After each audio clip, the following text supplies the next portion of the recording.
aquí tiene las puertas abiertas para conversar con los oyentes. Profesor, quedo atento a su llamado. Gracias. ¿Cómo no, señor Díez? Muchas gracias.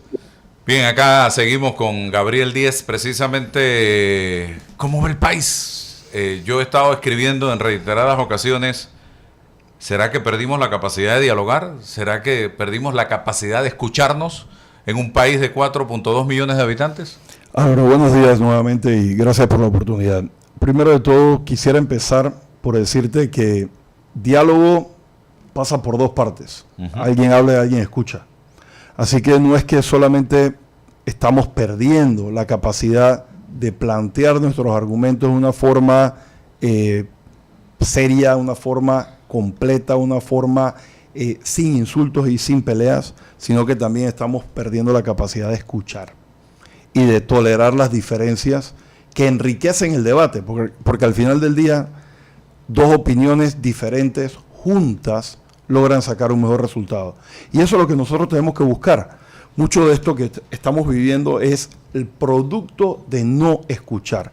Y hemos agarrado, y ya no quiero ni decir la palabra diálogo, porque cada vez que decimos diálogo, pareciese ser que la gente recuerda lo que sucedió en Penonomé en julio del 22.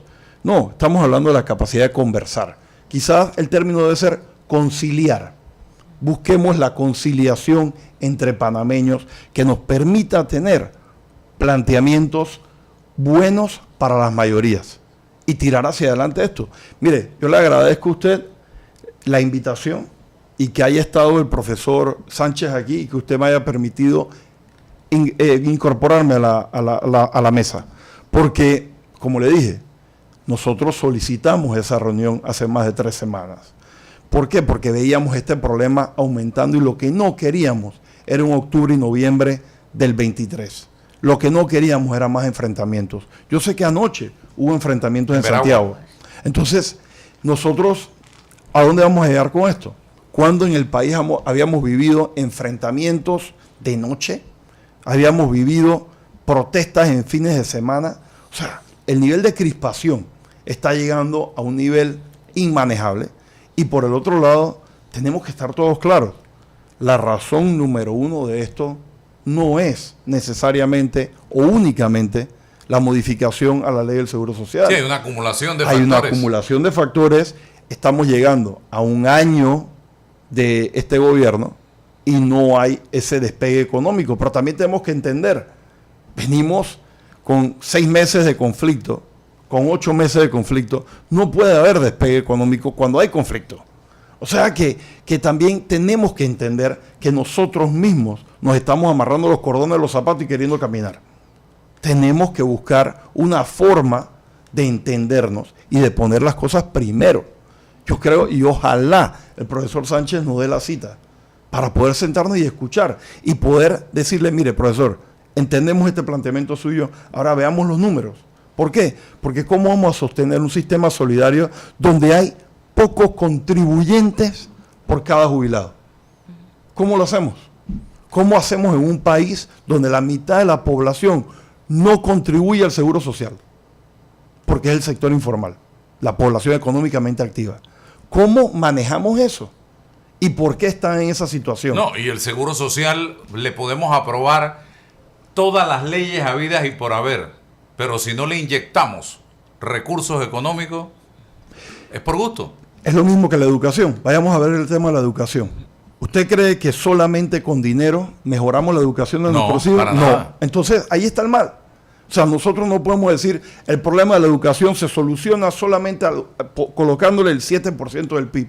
No, tenemos que tener un mejor programa de estudio. Tenemos que actualizar la materia, tenemos que capacitar a los docentes. Tampoco lo resuelve una computadora. Tampoco lo resuelve una computadora. Eso es así. Hay que poner a pensar a los muchachos. Pero mira esto, si tú capacitas al docente, tú puedes utilizar la computadora como una herramienta para formar al alumno. Entonces, vas todo unido. Pero no es que podemos hacer y tener una parte y no tener el otro componente. O sea, necesitamos todo en conjunto y todo tiene que tener su propio pedazo de avance. Mira, yo te doy un ejemplo. ¿Por qué no agarramos el tema de las computadoras y decimos, vamos a agarrar el distrito de San Miguelito y vamos a ponerlas allí.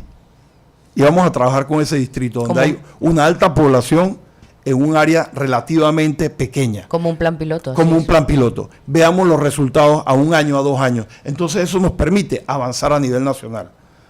Uno tiene que agarrar y cuando se va a meter en la piscina, no siempre se tira de cabeza. Uno siempre agarra y va paso a paso. Bueno, quizás tenemos que ir paso a paso, pero eso es un punto medio. Eso es sentarse a conversar. Eso es sentarse a escuchar. Entonces, mientras nosotros no tengamos esa voluntad, no vamos a avanzar. Y mira, quiero nuevamente hacer énfasis en lo que el ministro Chapman dijo. El ministro Chapman ha abierto una puerta. Yo no sé si a título personal, yo no sé si como emisario del Ejecutivo, yo no sé si como ciudadano de este país. Pero al final del día, tenemos que tomar eso. Él mismo dijo hoy que la ley era parte, su creación. Y que no solo está menos del 50%, le aprobaron. Entonces, hay cosas que podemos ver. Y ojo, un proceso de negociación, por llamarlo así, implica, Álvaro, que si estoy dispuesto a modificar los artículos que tú quieres, tú tienes que estar dispuesto a modificar otros artículos que yo también quiero modificar. Entonces, ¿y dónde estoy haciendo el llamado? Hoy es 27 de mayo. Este es el momento para ir a la asamblea donde podemos debatir unos artículos puntuales, no los 244 artículos de la ley 462. Porque sí, yo comprendo lo que dice el presidente. Sabemos cómo va a llegar el documento el primer día y no sabemos cómo termina. Y quizás, producto del manejo político, tengamos una cosa que es menos manejable o peor. Justo lo mencionaba ayer el ministro, que metieron un documento y salió algo totalmente diferente y que habían algunos artículos donde él no estaba de acuerdo también. Entonces, donde hay unos artículos que podemos verlo ahora mismo, producto del receso legislativo que tenemos, aprovechemos eso para incorporar las mejoras. No perdamos el tiempo. Ya perdimos 30 días. Nos queda un mes. Aprovechemos lo que tenemos por delante. Es obvio, por lo que dice el profesor Sánchez, que esta situación cada día aumenta el nivel de crispación. ¿Qué vamos a hacer diferente para cambiar el resultado? Esta es la 5ª semana haciendo lo mismo. La 5ª. ¿Va a haber una 6ª? ¿Va a haber una 7ª? Si no se ¿Cuánto aguantamos? René Quevedo está con nosotros aquí. ¿Cómo estamos en este momento, señor Quevedo? Hola, buenos días. Buenos días, Lisbeth, Ana Matilde, Gaby, Álvaro. Miren, yo pues lamento lo que está ocurriendo. Lamentablemente nos hemos convertido en un país donde las consignas valen más que las realidades y estamos dispuestos a inmolar a 5.000 familias para aprobarlo. Esto es el peor mensaje que le podemos mandar a cualquier inversionista nacional o extranjero. ¿Okay? Partiendo, insisto, de una consigna que es una imposibilidad matemática. A ver, se habla de la ley 462 como que afecta a las pensiones del pueblo, lo cual es matemáticamente imposible. ¿Por qué? Porque hoy tenemos 24.000 asalariados privados menos y 64.000 informales más que en agosto del 2012. Esto quiere decir que solo el Estado es el que genera empleo formal con plata prestada.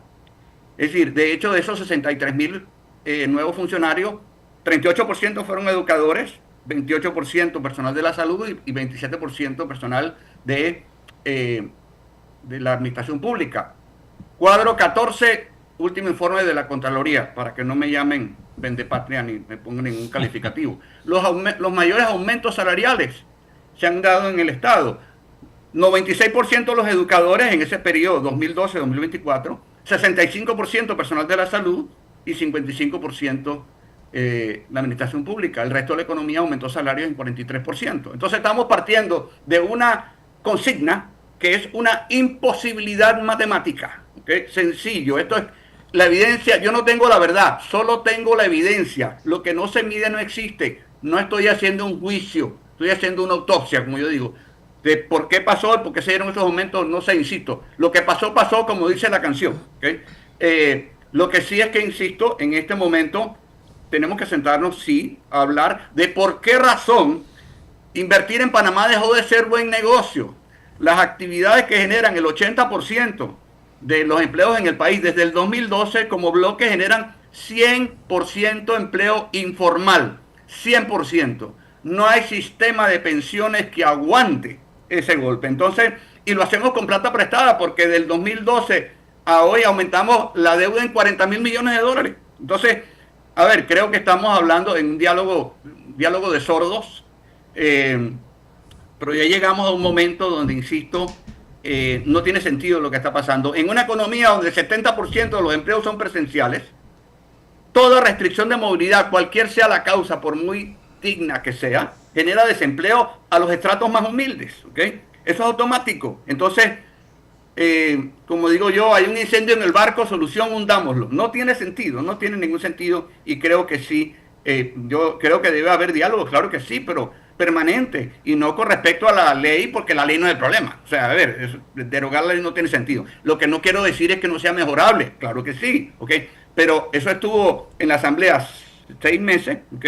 Y la Asamblea tiene que cumplir su papel, o cerremos la Asamblea, pues. Entonces, yo creo que con el mayor de los respetos, porque creo que lamentablemente quien no piensa como yo, entonces yo lo califico, le pongo un adjetivo, que al final del día estamos tratando de emocionalizar realidades matemáticas, es decir, tan sencillo como esto. O sea, lo que acabo de decir es solo el Estado genera empleo. Eso no es patriotismo, eso es matemática. Entonces, y es perfectamente verificable, con un celular lo puedo hacer, no necesito hacer ningún análisis actuarial, sencillito. Entonces creo que con el mayor de los respetos, creo que tenemos que sentarnos a hablar efectivamente y a escuchar de ambas partes. Creo que se perdió. Lo que está ocurriendo es que se está cumpliendo el pronóstico que había hecho Fitch, que es tan sencillo, y la razón por la cual nos quitó el grado de inversión, el deterioro de la gobernabilidad. Entonces, yo pues hago un llamado a que busquemos puntos de coincidencia. Ya hay suficiente gente dividiéndonos con narrativas emocionales, ¿ok?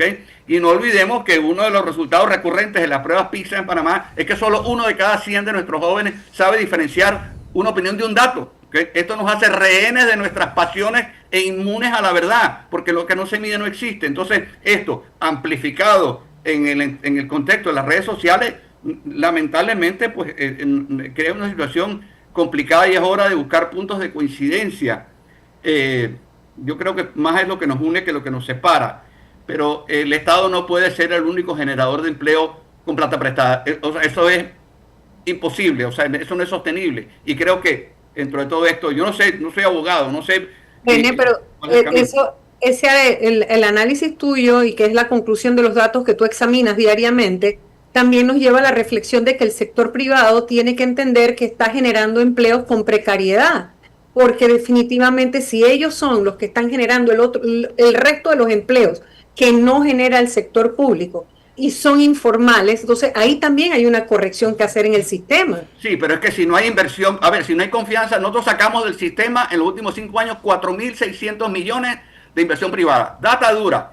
Lo que va a determinar eso es que haya condiciones para que haya negocio. Si no hay inversiones, no habrá empleos formales. Y si no hay confianza, ni que me regalen la plata. Entonces volvemos al tema. 7 de cada 10 empleos privados son informales y trabajadores en empresas de menos de 10 trabajadores. O sea, el microempresario formal y formal es el corazón del empleo. No hay confianza para invertir en Panamá. ¿De qué confianza va a haber si cualquiera me cierra la calle? A ver, yo creo que es importante que entendamos, si no hay condiciones, si no hay oportunidades para hacer negocio, no habrán salarios altos. Los salarios estarán donde haya las inversiones. Si no hay inversiones, seguirá habiendo informales. Entonces yo creo que es el perro mordiéndose la cola, ¿no? Y ese es un buen punto para llevar a la mesa el debate, en el sentido que mientras exista esa precariedad laboral, la reforma de la ley del Seguro Social con ese factor de pensionamiento o con ese cálculo afecta a un porcentaje alto de la población. Sí. Es verdad, no se van a jubilar mañana, pero obviamente tiene que venir de parte y parte, porque además el ser humano no puede disociarse de las emociones, porque eso es lo que nos diferencia de otros seres del sistema. Así que cuando uno llega a una mesa de negociación, una mesa de diálogo, uno lleva 2 cosas, lleva su historia y lleva su emoción. Sí. Por supuesto, lleva el intelecto, lleva lo que tú tengas como conocimiento. Entonces, eso lo tienen que conocer ambas partes para respetarse en ese diálogo. Porque tú no puedes llegar tratando de que el otro entienda tu punto cuando nunca lo ha vivido. Es decir, yo no le puedo ir a hablar de comilona al que va padeciendo hambre. Sí. Y yo no puedo pensar que desde mi perspectiva, sentada en un gran banquete, le puedo hablar al que tiene hambre. O sea, que hay que tener también esa capacidad de empatía para poder comprender por qué uno está en una posición y por qué el otro está en la otra. Para poder, como dice Díez, tratar de llegar a ese punto de coincidencia, que claro que lo tiene que haber, sí, guardando las diferencias y respetando las diferencias, por supuesto. Licenciada Gómez. Y lo que sí podemos asegurar es que no habrá pensiones si no hay empleo. Aquí me dice alguien, los empresarios de la micro y pequeña empresa dejaron de cotizar al no tener los ingresos mínimos necesarios para ser rentables. Es que ahí es donde vamos. Licenciada Gómez, primero de todo, buenos días, René. Gusto en oírte. Licenciada Gómez, sí, usted tiene un punto. Esto es un círculo. Pero a ver, ¿dónde empieza el círculo y dónde termina? Si nosotros, la empresa privada, no tenemos condiciones para generar inversiones, no se genera empleo.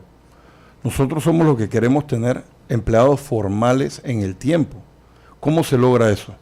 Teniendo una estabilidad social en el país que permita hacer las inversiones.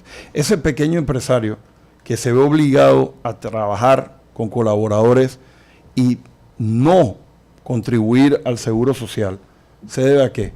A que no hay una masa crítica, un volumen que le permita subsistir. Entonces, todo eso lleva a un empleo informal, pero también lleva a bajos salarios. ¿Y por qué tenemos todo eso? ¿Dónde empieza? ¿Dónde está el tema? Fíjense, yo le quiero hacer un paralelismo. Años atrás, vivíamos un boom en construcción que generó un boom en otras actividades.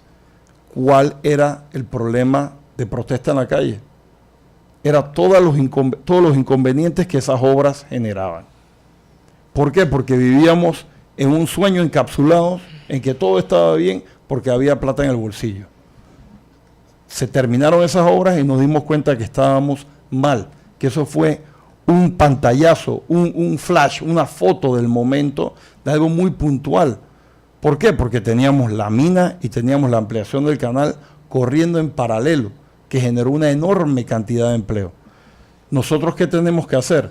Tenemos que volver a ser atractivos esa inversión. ¿Dónde está el sector turismo, por ejemplo? Destruimos miles de trabajos en Bocas del Toro. ¿Qué porcentaje de la economía son esos miles de trabajos? Yo le garantizo a usted que el desempleo en Bocas del Toro está arriba del 20%. ¿Eso qué va a traer? Delincuencia y otro tipo de problemas sociales. Entonces, ¿a dónde vamos con esto? 26 días lectivos sin clases.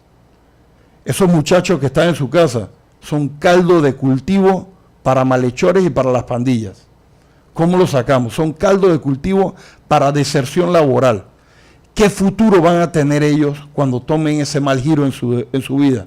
Donde un padre tiene que salir a laborar y deja a sus hijos en la casa a la merced de los malos. Entonces, nosotros no estamos poniendo todo sobre la mesa a la vez. Esto no es un micro problema, esto es un macro problema. ¿Cómo enfrentamos un problema que nos está respirando en la nuca hace decenas de años y que no hemos tenido la capacidad o la voluntad para enfrentarlo? Y es el problema de la corrupción y la impunidad en este país. Que también nuestros niños, que también nuestros jóvenes están observando que esa es una vía, que ese es un camino para salir adelante en Panamá. Porque o sea, a mí no me tienen que convencer, yo lo he dicho muchísimas veces, el problema es sistémico. El sistema político panameño colapsó, por eso hay crisis de representatividad, hay deslegitimación de las decisiones, hay crisis de confianza, yo estoy clarísima. Yo lo único que estoy pidiendo es que a la hora de sentarse a conversar, comprendan las realidades de cada uno de los extremos, para no tratar de llegar a imponer ni convencer, sino tratar de encontrar dónde pudiéramos estar de acuerdo, porque todos nos estamos afectando. Tanto con acciones del gobierno, porque el gobierno está reprimiendo de manera indiscriminada en la calle. Yo había visto tanto uso de gases lacrimógenos. También ahí hay que hablar, señor Díez. También allí hay que ir a hablar. Ahí también hay que entender que hay que ponerle un poquito de freno. Lo que han hecho con las hermanas Nove de desnudarlas delante de varones, o sea, eso es una tortura contra las mujeres. Eso no está bien. O sea, parte y parte. Y por supuesto que en la calle, ya y sin dar clases, no estamos logrando absolutamente nada. Y aquí hay que encontrar, y yo insisto, y se lo digo a los sectores que están en lucha, un paso hacia adelante es ya una victoria. No tiene que ser, no tienes que conseguir exactamente todo en una sola jornada, sobre todo con un gobierno que es el mismo que propuso la ley. Eso hay que razonar un poquito mejor que eso. O sea, a un gobierno de extrema derecha tú no le puedes pedir hablar de sistema solidario. Ya, estamos recogiendo las consecuencias de lo que tuvimos en la urna y nos los tenemos, no es que hay que aguantárselo, es que tiene que cumplir su periodo constitucional y tenemos que prepararnos para tratar de movernos un poco más al centro. Políticamente me refiero, ¿no? Gabriel. Licenciada Gómez, no voy a hablar del tema de la represión o no represión, porque creo que eso le compete al gobierno. Sí creo que hay que analizarlo teniendo y escuchando nuevamente los dos lados de la historia. Y con eso lo dejo hasta allí, porque aquí todos no queremos que las calles las tranquen, pero por otro lado se trancan las calles. Entonces, nuevamente, otro punto de desentendimiento. Así que ese tema lo voy a quitar de la mesa porque levantada la huelga, se levanta el tema de los tranques y volvemos a poder circular. Así que ese tema lo dejo ahí. Pero vamos al meollo del punto. Gobierno de derecha, gobierno de centro, gobierno de izquierda. No creo que estamos en ese punto todavía. Sí, no creo que tenemos exactamente. No hablemos de ideología, hablemos de voluntades. No se confundan. Todo en la vida tiene una base ideológica porque la ideología es el conjunto de ideas que acompañan a un ser humano. Sí, pero así como lo acompaña la emoción, la acompañan sus convicciones. No se equivoquen. Pero licenciada Gómez. Es más profundo que lo quieren ver. Licenciada Gómez, pero nuevamente, usted puede tener la ideología que usted quiera, pero por encima de la ideología tenemos que tener la voluntad de escuchar. Entonces, allí la ideología tiene que quedarse en una esquina, quedarse aparte y escuchemos y hablemos. Entonces, independientemente de lo que usted y yo u otros piensen, nos tenemos que sentar a conversar. No nos vamos a poner de acuerdo en todo, porque es imposible, pero tampoco podemos tener una torre de Babel, donde no nos escuchamos por estar hablando todos a la vez. Entonces, lo primero, sentémonos a la mesa. Lo segundo, no tengamos precondiciones. Y en paralelo a esto, no tener precondiciones es, abramos las puertas de las aulas, abramos las puertas de las empresas, empecemos a tener una normalidad, sabiendo que lo que ganemos, como usted acaba de decir, es una ganancia en bien del país y en bien de la sociedad y en bien de los panameños y panameñas. Eso es lo que yo quiero, eso es lo que yo creo que todos queremos. Ahora, con el tema, Álvaro, que tú trajiste la corrupción. Yo pensaba ayer y hablaba con una persona, imagínate tú cómo estamos nosotros tergiversados. Nosotros generamos un sistema donde los miembros del Parlacén tienen inmunidad. Yo pregunto, ¿qué hace el Parlacén que sea vinculante? Nada. ¿Por qué necesitan inmunidad? Pero vamos más allá, te lo quiero simplificar. ¿Por qué un diputado suplente tiene inmunidad si ni siquiera tiene salario? Si solamente actúa cuando lo designa el principal. ¿Por qué hay que tener eso? Y ahí es donde hago el llamado a los diputados que den el ejemplo. Porque todo empieza, aquí estamos hablando de que tenemos que pasar por la Asamblea Legislativa para modificar la ley. Bueno, adivina dónde empiezan los cambios. En la Asamblea Legislativa. Entonces, y aquí hay diferentes agrupaciones, y ni siquiera esas agrupaciones nuevas están proponiendo estos cambios. Y hay otra figura de los presidentes de partidos políticos y candidatos, ¿cómo que se llama? Ya se me olvidó. El fuero. El fuero, hay fueros también. Hay fueros cuando dice la Constitución que no debe haber fueros y privilegios. Entonces, la señora Ana Matilde Gómez pues tiene una mayor experiencia en ese tema que mi persona, así que yo estoy seguro que ella podrá elaborar mucho en eso. Pero lo que sí te digo es que tenemos que hacer cambios estructurales. Ahora bien, esto ya nos lleva a otra conversación. Constitución y otro tipo de cosas que yo creo que estamos muy lejos de podernos entender en ese tipo de temas ahora mismo. Así que yo no creo que debemos abrir, no esa caja, eso sería un contenedor de esos de barco de Pandora. Pero aquí... Te doy una noticia, esa caja de Pandora ya está abierta por el propio gobierno, que ha creado una secretaría para el tema de la constituyente, y hablan de originaria. Sí, pero yo creo que esa secretaría está haciendo un trabajo y hay que ver cuál es el resultado de ese trabajo en el tiempo. No estoy seguro de que eso pueda dar los frutos que están pensando, pero ya veremos de aquí a allá. Pero ¿cómo acabamos con la impunidad? Es que es un tema de voluntad individual. Nosotros tenemos que empezar, esa asamblea tiene que hacer cambios, el Ejecutivo tiene que proponer. Nosotros tres nos sentamos aquí y ten la seguridad, Álvaro, que vamos a tener diferentes definiciones de los cambios que queremos hacer. ¿De dónde empieza? Pero vamos más allá. ¿Qué le hemos enseñado a nuestros hijos en la escuela? ¿Qué le hemos enseñado en la casa? ¿Cómo lo hemos corregido? Aquí muchas veces se celebra que la gente se copió y se dice, ¿y tú si eres vivo? Sí. Entonces, ¿qué estamos haciendo? O sea, poco a poco nosotros mismos plantamos la semilla y la regamos también. Entonces después queremos criticar al árbol que creció. Cónchale, pero si nosotros lo estuvimos cuidando creyendo que era otra cosa y resultó ser un árbol malo. Entonces el problema empieza en casa, pero nuevamente 26 días la gente en casa a la merced de las pandillas. ¿Qué hacemos? Viendo televisión, no siendo supervisados, con el internet en la mano los que lo pueden acceder. Entonces, oiga, ¿qué estamos hablando? ¿Qué va a pasar con la ley de interés preferencial?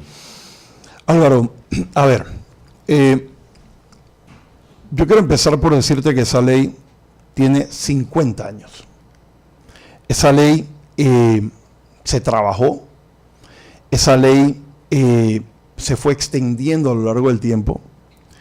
El gobierno anterior, por una razón que la desconozco, puso dos fechas de terminación, puso una fecha de terminación al 30 de junio del 24 para el tema del bono solidario y puso otra fecha de terminación al 31 de diciembre del 2025 para otras partes.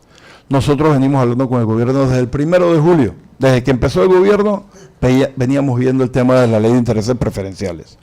El gobierno decide, por razones fiscales, por razones financieras, que el bono solidario era insostenible. A lo que nosotros decimos, ok, lo vas a cancelar, ¿qué va a haber a cambio? Y empezamos un proceso de intercambio de opiniones, de ver cómo podíamos estructurar una ley de intereses preferenciales. Hubo diferentes versiones de dicha ley. La ley que llegó a la Asamblea fue una cosa y la ley empezó su proceso legislativo. ¿Pero qué pasa con el proceso legislativo? Bueno, entraron actores que desconocían 50 años de historia. Y cuando tú desconoces 50 años de historia, empiezas a ponerte creativo sin entender por qué a lo largo de 50 años funcionó y que los cambios que estás haciendo pues no son necesariamente buenos. ¿Y qué pasó? Un diputado suplente agarró y presenta en funciones como principal una modificación, un artículo que afecta enormemente al sistema bancario. ¿Por qué los afecta? Porque los obliga a tener que hacer ajustes en el tiempo, independientemente del contrato y la forma de pago que se haya pactado originalmente. ¿Eso a dónde ha llevado? A que los bancos han dicho, no podemos participar con eso. Segundo, quedó un articulado dentro de esa ley no claro con relación a cómo se aplican todas esas viviendas o qué ley arropa todas esas viviendas que se van a vender entre ahora y el 31 de diciembre del año 2025. Pues empieza la nueva o esas leyes o esas viviendas, quedan con la ley anterior. Y pasa un tercer problema. Y el tercer problema es que se crearon zonas. Entonces nosotros argumentábamos que por 50 años no había habido diferencia de zonas. Como se estaba reduciendo el subsidio, pues hubo grupos que representaban desarrolladores del interior de la República, aduciendo que en el interior los salarios eran inferiores. En consecuencia, pues tenía que haber una tasa de subsidio diferente. ¿A dónde ha quedado eso? En la práctica, aunque eso sea real, hay dos cosas que no se consideraron. Uno, ¿Qué hacen los bancos? Pues los bancos han puesto una tasa mayor en el interior para ese préstamo que en la ciudad. O sea que te cuesta más comprar allá. Y vamos a la segunda parte. Esos salarios proporcionalmente inferiores también van amarrados de un costo de vida en alguna parte proporcionalmente inferior. Entonces, lo que te quedaba de ingreso para poder operar funcionaba. Y reitero, por 50 años funcionó. Entonces, entraron nuevos actores, no quisieron escuchar. Varios representantes de gremios estuvimos por muchos días y por mucho tiempo en la asamblea tratando de hacer docencia, tratando de explicar, pero era no porque no y sí porque sí. Muchas veces así como el tema este que estamos viviendo con la ley 462, no porque no y sí porque sí, va lo que yo creo que se debe hacer porque yo soy el diputado o la diputada de X región. Bueno, aquí tenemos el problema. Entonces está la industria parada. ¿Y eso cómo termina? Con lo que dije anteriormente, el círculo de temas que hay. Eso no genera empleo, no genera inversión, causa desempleo, causa falta de circulante en la calle, otros comercios se afectan. Y es lo que no estamos viendo. O sea, aquí estamos tratando de ver como si los problemas del país fueran independientes cada uno y cada uno se pudiera atender en su propio universo con su propio tiempo. Y no es el caso. Todo está conectado. Esto es un sistema económico que el dólar que tú me pagas a mí, yo se lo pago a Lisbeica y Lisbeica te lo devuelve a ti. Y ese sistema necesita que haya cambios estructurales. Yo reitero, ¿cómo puede haber turismo con un país trancado por 5 semanas? ¿Qué imagen estamos dando? Entonces, ¿cómo puede haber construcción cuando tenemos una ley que no estuvo bien estructurada? ¿Cómo puede haber empleo en Boca del Toro cuando hemos acabado con el mayor empleador de la provincia? Y así sucesivamente. Entonces nosotros mismos no solamente nos estamos amarrando los cordones, sino que nos estamos amarrando los cordones en los 2 zapatos, nos estamos amarrando las manos, nos estamos poniendo una venda sobre los ojos y queremos decir, hey, vamos a pelear con el más grande. Eso no camina. Bueno, se acabó el tiempo de la entrevista, don Gabriel. Muchas gracias, Álvaro. Vamos a Muchas Chiriquí. gracias, Lisbeica.